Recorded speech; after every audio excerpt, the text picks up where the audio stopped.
In the 1700s, the British led the world in equestrian fashion. Since most of riding was done on the hunt or on the battlefield, riding attire was made practically out of wool.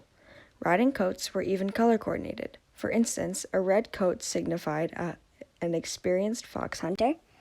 Women at this time rode side saddle and rode in long, modest dresses and riding corsets. The 1800s is when we see a rise of popularity in dark, conservative colors. The 1900s saw a rise of popularity in jodhpurs, and women began to ride like men by straddling the horse instead of sitting side saddle.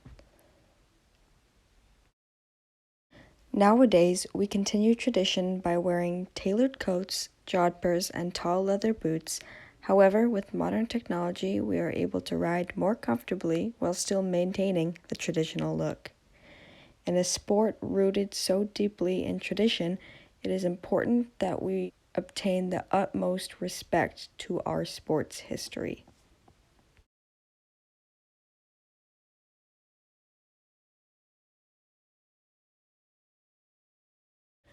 As stated in the Youssef Rule Book, conventional attire following the tradition of fox hunting is encouraged and preferred.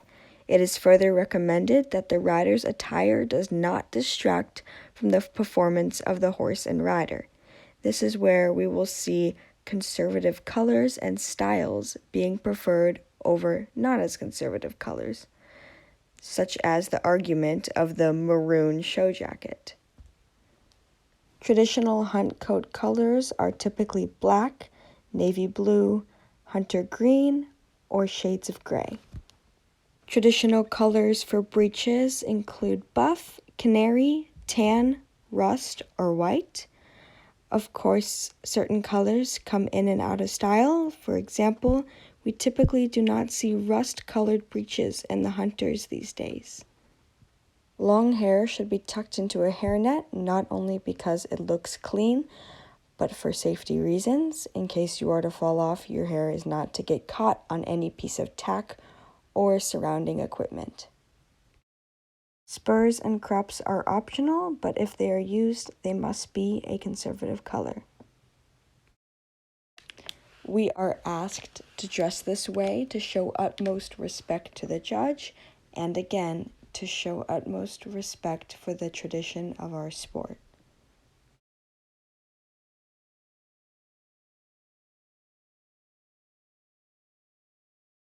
Riders in the hunter ring will be penalized for bling, unconventional show coat or breeches colors, distracting belts, dirty boots, or any other riding attire that distracts the eye from watching the horse and rider together.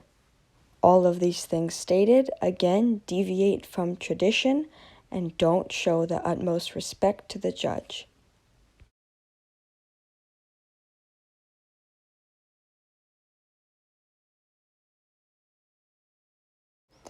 Technically, in the rule book, the equitation ring has the same attire rules as the hunter ring.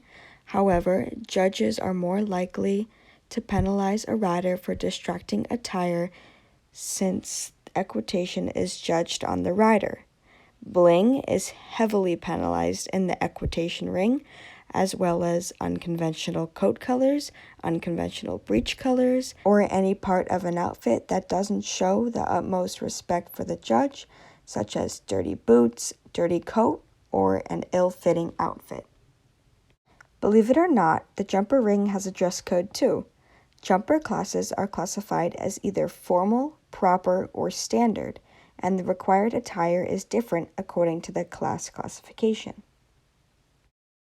Riders riding in jumper classes classified as formal are required to wear dark, muted, or red coats, or team or sponsored coats, white or fawn breeches, a white tie, a choker. Shirts must have white collars and white cuffs. They must be fastened at the neck and tucked into the breeches. Riders must wear boots, although half chaps are permitted as long as the color matches the paddock boot. Riders riding in jumper classes classified as proper may wear coats of any color, However, breeches must be light in color, white, fawn, or canary. Pastel and dark-colored breeches are not allowed. Shirts light in color must be tucked into breeches and fastened at the top of the neck. Ties or chokers of any color must be worn. Boots are required, and half chaps are optional. Jumper classes classified as standard have the most flexibility in their dress code. Coats are not required. Breeches of any color are allowed. Shirts must have collars and sleeves. Sleeves can be long or short. Shirts must be tucked into breeches, and boots are required. Half chaps are permitted. This attire should be the basic riding attire for any riding, whether it is schooling or showing. The following part of what not to wear is primarily based on safety and what you should never wear while riding a horse. With so many new trends in riding gear, it can be tempting to ride in a sleeveless shirt.